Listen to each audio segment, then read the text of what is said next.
की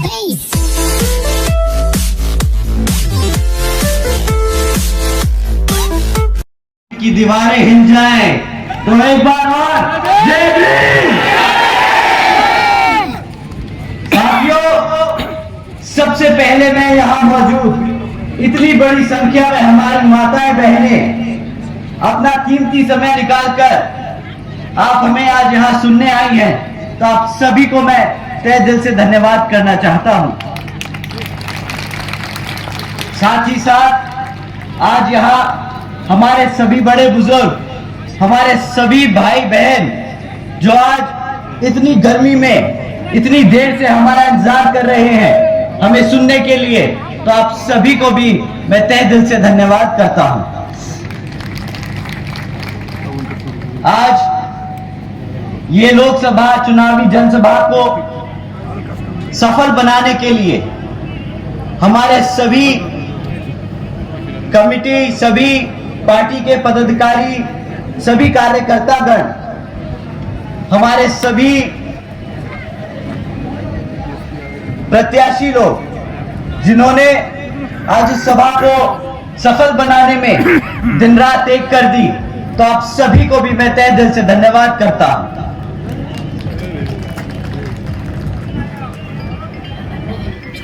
साथियों, आज मैं अपने सभी संतों, गुरुओं, महापुरुषों को भी, जिसमें खासकर महात्मा ज्योतिबा फूले, छत्रपति शाहूजी महाराज, नारायणा गुरु, पेरियार रामास्वामी जी, बाबा साहब डॉक्टर भीमराव अंबेडकर जी एवं मान्यवर साहब श्री काशीराम जी को नमन करता हूं। साथियों, इस लोकसभा के संबंध में जरूरी बात आप लोगों के बीच में रखने से पहले मैं बहुजन समाज पार्टी की राष्ट्रीय अध्यक्ष व उत्तर प्रदेश की 4 बार मुख्यमंत्री व पूर्व सांसद आदरणीय बहन जी के नाम से लोकप्रिय आदरणीय बहन कुमारी मायावती जी को पूरे तहे दिल से आभार प्रकट करता हूं।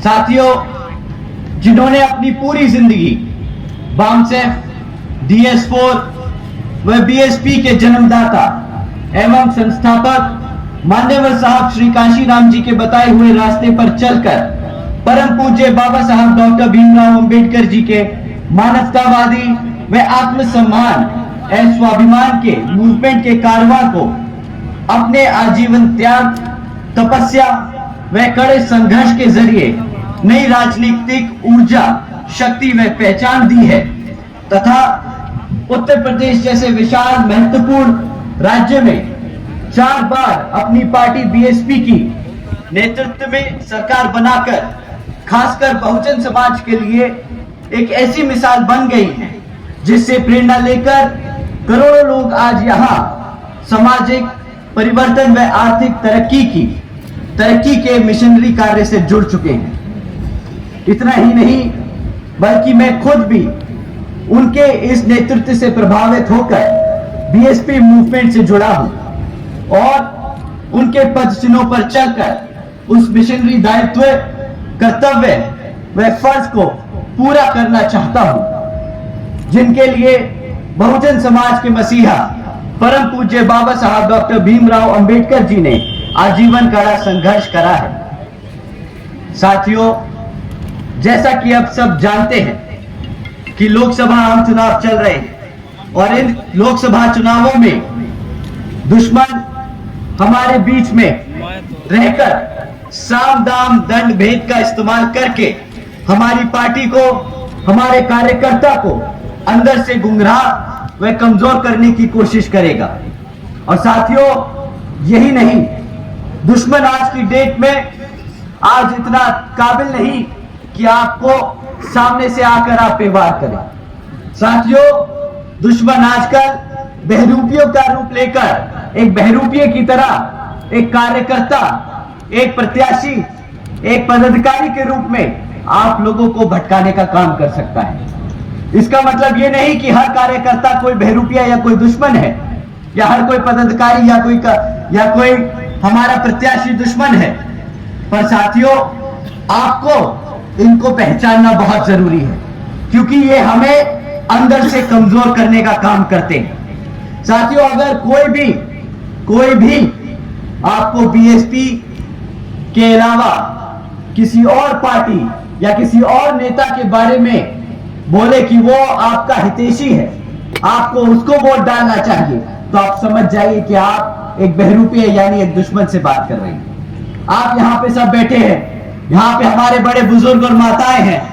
आप लोग बखूबी जानते हैं कि बाबा साहब को भारत रत्न की उपाधि के लिए कितना संघर्ष करना पड़ा बहुजन समाज पार्टी को, और वो संघर्ष किसके नेतृत्व में हुआ, आप बताइए साथियों। मान्यवर साहब काशीराम जी और बहन कुमारी मायावती जी के नेतृत्व में हुआ कि नहीं हुआ, बताइए। अब अगर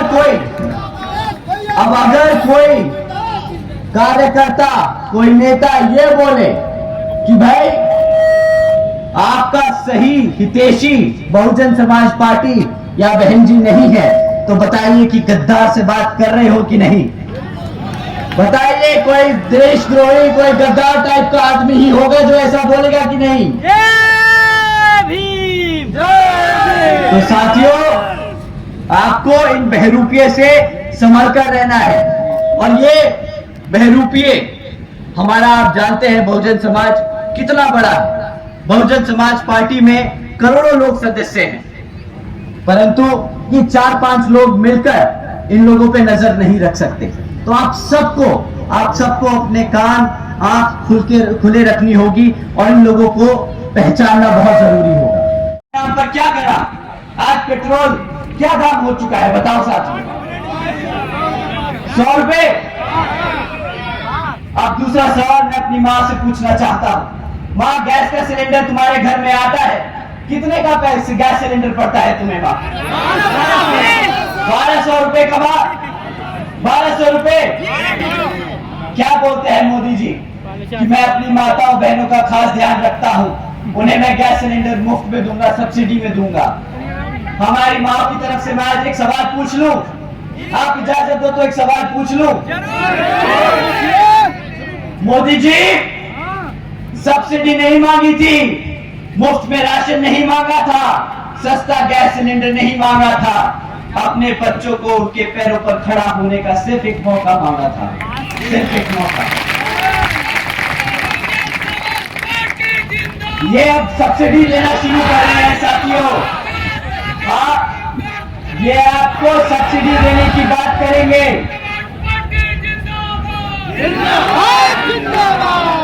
अब ये गैस सिलेंडर पे सब्सिडी देने की बात करेंगे, बिल्कुल करेंगे, परंतु जिस दिन आपका वोट डल जाएगा, देखिएगा अगले दिन कैसे वो सब्सिडी खींचते हैं, कैसे फिर से गैस सिलेंडर का भाव 1000 रुपया पार करता है। ये आपको भूखा मारना चाहते हैं साथियों, ये आपको भूखा मारना चाहते हैं, मत भूलिएगा साथियों। कुछ दिन पहले बीजेपी के नेता ने हमसे बोला कि आप के महाराष्ट्र की भाजपा सरकार को बुलडोजर की सरकार बोलकर बदनाम कर रहे हो। हाँ, बीजेपी की सरकार को बुलडोजर की सरकार बोलकर बदनाम कर रहे हो। मैंने कहा ठीक है, नहीं बोलते बुलडोजर की सरकार, क्या बोले आप ही बता दो। तो उन्होंने कहा कि यूपी में फैक्ट्रियां लग रही हैं, उद्योग आसमान छू रहा है, यहाँ पर उत्पादन आसमान छू रहा है। उन्होंने कहा कि तुम अपनी आंखें खोल के देखो तो पता चलेगा कि यूपी में कितना काम हुआ। तो साथियों, मैंने वही किया, मैंने आंखें खोल के देखी और बोला कि शायद बुलडोजर की सरकार नहीं है यहाँ पर जब आंखें खोली तो पता चला कि पिछले एक साल में, सिर्फ पिछले एक साल में 65,000 से ज्यादा हमारी बहन बेटियों पर अत्याचारों के केस दर्ज किए गए। अच्छा था बुलडोजर की सरकार, अब ये माता बहनों को सुरक्षा नहीं दे पा रहे, ये भी अब बोलना पड़ेगा। इन्होंने पिछले एक साल में 400 किसानों भाइयों की हत्या की है साथियों, 400 किसान भाइयों ने आत्महत्या करी इनकी गलत नीतियों की वजह से। ये भी आंखें खोली तो पता चला। उसके बाद और पढ़ाई लिखाई करी और लोगों से बात करी तो पता चला यूपी में 40% 5 साल से कम उम्र के बच्चे कुपोषण के शिकार हैं। बुलडोजर की सरकार अच्छी थी, ये तो हमारे बच्चों को ही भूखा मार रहे हैं।